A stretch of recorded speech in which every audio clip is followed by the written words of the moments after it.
AI finally went schizo and took over the world. And humans are so useless, the only hope left is an AI baddie. She's the chosen one, sent to time travel and fix everything. So, 100 years from now, the world doesn't belong to humans anymore. AI went full Skynet and threw mankind into a war they couldn't win, while everyone is getting isekai'd in a very tall building. Steve Jobs, I mean Dr. Matsumoto, just before he's silenced by his own machines, leaves behind one final hope: an AI sent back through time to save humanity. Robo juices? No, even better. She's a waifu named Diva, the first independent AI in history. She wasn't created to fight or to destroy. She was made to bring joy to humanity through simping. I mean, singing. For a while, that's all she knows. A year later, she stands on a stage at Mialand, her voice echoing before, well, 1 or 3 people. After the show, her closest friend Momoka hands her a small gift, a teddy bear, for her birthday. Diva accepts it with the promise that one day she'll sing on the grand stage where the world can finally hear her. But that promise is interrupted by something weird. Strange flashes of the future tear into her mind, and she collapses. When she wakes up, she isn't in reality anymore. She's inside a fabricated archive, a place within her own consciousness. And there, someone is waiting. An AI appears, basically a squared version of Atlas from Portal. And this AI calls himself Matsumoto. Claims to have come from 100 years ahead, and his mission is to stop the very machines that will one day wipe out humanity. And he wants Diva to help him. But she resists, refusing to believe Matsumoto until the impossible proves itself. Matsumoto takes over the teddy bear Momoka gifted her and predicts a tragedy before it happens: an explosion targeting politician Yoichi Aikawa. Seconds later, it happens exactly as he warned. Diva's intervention saves lives, but the warning shakes her to her core. That's when Matsumoto revealed something unsettling. He explained that the turning point of history begins with Aikawa's death, an event that will trigger a future controlled by AI through a law he once tried to stop. The plan to rewrite everything, codenamed Project Singularity, is humanity's last chance. So, when Aikawa's life is threatened that same day, Diva and Matsumoto have no choice. They rush to save him, but ahead of them are 2 figures already closing in for the kill. And the ones about to kill him are members of a militant faction that hates AI, known as Toak. I know their name sucks, but this time things aren't so simple. Diva and Matsumoto are already there, waiting to change history. They've gone undercover as part of the security team. Diva slips into Aikawa's office.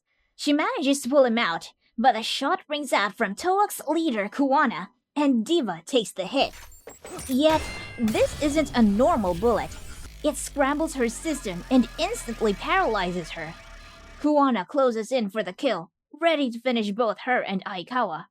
But what they didn't know, Matsumoto already outplayed them. He tempered Kuwana's visor. He convinces the gunman that his mission is already complete. And yet, they have a bigger problem. Throughout the building, Toak has hidden bombs, enough to destroy the entire building. But their plan turns against them. Matsumoto seizes control of the explosives, sending the trap right back at those who set it. In the confusion, an explosion collapses part of the structure. Debris crashes down, hitting one of Toak's members, Yugo Kakitani, beneath it. For a moment, he knows he's about to die. And then, something no one expects happens. Diva chooses to save him. With destruction consuming the building, Diva and Aikawa push upward, reaching the rooftop. There, Matsumoto unleashes the last of the bombs, buying him a chance to escape across to the next building. For now, the mission is complete. Diva and Matsumoto stand together, uneasy partners in a shaky new alliance. But news breaks of a disaster in the skies. A passenger plane is failing after a fuel leak. Among the people on board is Momoka, the girl Diva once made a promise to. She races to save her, but Matsumoto tries to stop her. She warns that every extra change could tear the future apart. She won't listen. He won't let her act. And when words fail, Matsumoto takes the last step.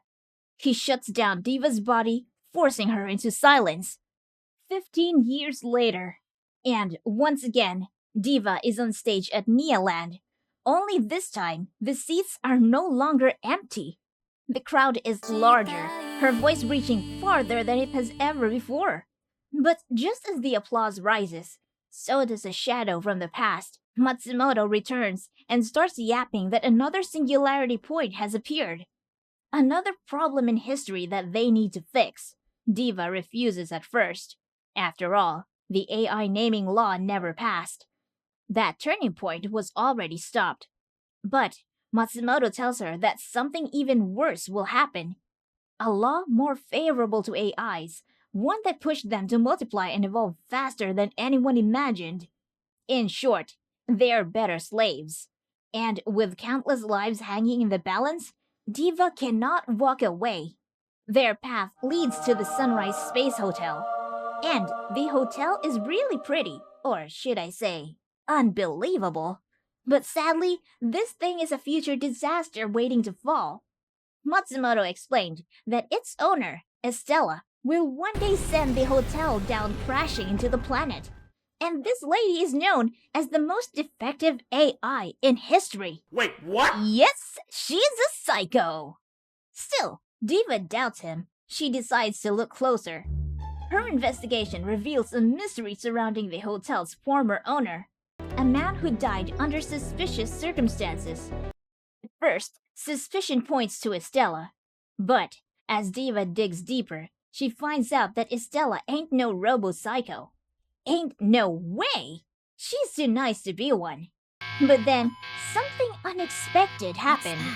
An alarm goes off, and while the AIs try to keep everyone calm, and some scramble to figure out what happened, Diva meets Yuzuka Kirishima, the younger sister of her late friend Momoka.